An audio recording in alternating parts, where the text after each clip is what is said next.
और आज खास बात से लाई बैल बनी। आज हमनी के पिता, हमनी के चाचा, हमनी के गार्जियन माननीय चाचा लालू प्रसाद यादव जी के 74वां जन्मदिन है। बस हम सबसे कहब कि सिर्फ एक गो केक ना, जितना लोग प्यार करेला हमके भी और लालू चाचा के जितना लोग प्यार और मोहब्बत करेला, सब लोग वो चाचा के बस दुआ करे, लंबा उम्र के दुआ करे। जे चाचा हमनी के जीवन में जब तक ले हमनी के जी जा, हमनी के नाती पोता के भी आशीर्वाद देवे खातिर ऐसे ही चमकत रही, खिलखिलात रही। हम ऐसे दिल्ली जाए वाला नहीं हैं, लेकिन कोविड के वजह से ना जा पवनी ही, जे मिलल बड़ा कठिन बा भी कोविड के वजह से कहीं से गई लाई। तो आज हम रउआ सबके बीच में आज अपने चाचा यानी हमनी सबके पिता वहाँ के केक हम काटे जाता नहीं। हम चाहब कि जितना लोग हमके प्यार करेला सभे वो चाचा खातिर दुआ करी और लंबा उम्र के दुआ करी, ताकि हमनी के बीच में हमनी के चाचा हमेशा एगो माता पिता के जो आशीर्वाद होला तब हमरा बुझाता जे एगो छत की तरह होला। तो वो छत हमनी के जीवन से कबो ना जाओ, हमेशा खिलखिलात रहे वो छत। और वो छत के नीचे हमनी के रहे वाला बेटा वहाँ के आशीर्वाद के बदौलत हमेशा अपने जीवन के चलावत रही जा। तो बस हम रउआ सबसे रिक्वेस्ट करब कि जहाँ जहाँ जे बा कम से कम एगो चाचा के लंबी उम्र के दुआ के एगो केक जरूर काटी, ताकि हमनी के आशीर्वाद और प्यार हमेशा चाचा के मिलत रहो।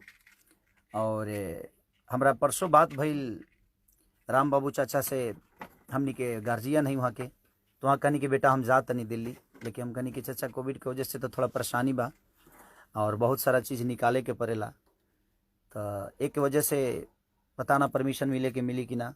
तो हम कहनी कि ठीक बा, हम अपने चाचा के प्यार यही जी से ले ली और आशीर्वाद यही जी बम्बे रह के ही काट ली केक। और ये आर्या शर्मा नमस्कार, जेकर वो लोग गाना सुनत रही ले और हमेशा इनकर म्यूजिक के प्यार देते रही ले, तो वह सभे।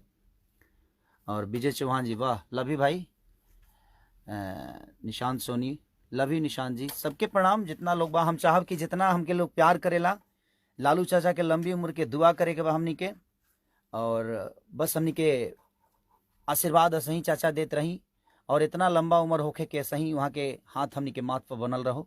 और पूरा फैमिली के, चाहे वो तेजस्वी भाई हो, तेज प्रताप जी हो, निशा दीदी हो, या हमारी चाची राबड़ी देवी हो, पूरी फैमिली को मेरे तरफ से ढेर सारा शुभकामना और हैप्पी बर्थडे टू यू चाचा। दिल से प्रणाम आपको कि ऐसे ही आप प्यार हम सबको देते रहिए और अपने आशीर्वाद में हमेशा अपने बच्चों को रखिए और ऐसे ही प्यार करते रहिए। ये है हमारे गार्जियन चाचा लालू प्रसाद जी का ये बर्थडे केक। तो एक बार दिखाओ बेटा, हम काट देते हैं। हाँ, happy birthday to you, happy birthday to you, happy birthday to Lalu चाचा, हैप्पी बर्थडे टू यू।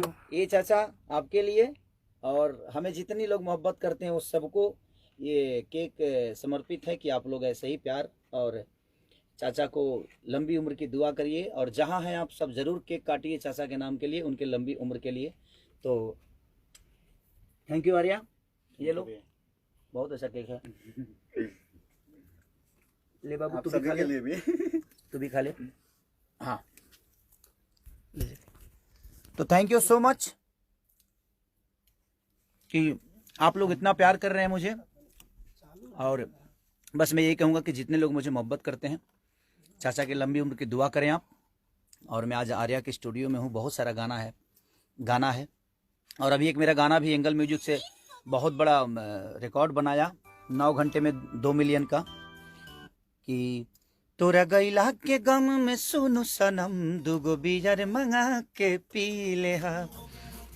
तो बस मैं यही चाहूँगा कि ऐसे ही चाचा को प्यार और आशीर्वाद, जितने लोग बुजुर्ग हैं चाचा से जो बड़े हैं वो उनको आशीर्वाद दें, और जो चाचा से छोटे हैं उनकी लंबी उम्र की दुआ करें कि चाचा ऐसे ही हमारे बीच में हंसते रहें, खिलखिलाते रहें और चाचा की ढेर लंबी उम्र हो, ताकि हमारे नाती पोता तक को आशीर्वाद चाचा दें।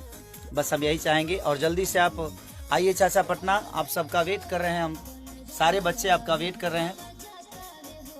और यही गाना है जो कि आर्या ने ही बनाया है और विजय चौहान का लिखा हुआ गाना है। तो तो बस ढेर सारा प्यार दीजिए, इस गाने को भी दे ही रहे हैं आप लोग, और जल्दी से 5 मिलियन करिए ताकि हम केक काट दें। आज ही कोशिश करिए। और ये लाइव आने का रीजन सिर्फ एक ही था, आज चाचा का बर्थडे है, माननीय लालू प्रसाद यादव जी का। तो ढेर सारी शुभकामनाएं चाचा आपको और पूरी फैमिली को। Happy birthday to you, love you चाचा, दिल से ढेर सारा शुभकामना आप सबको, लव यू ऑल।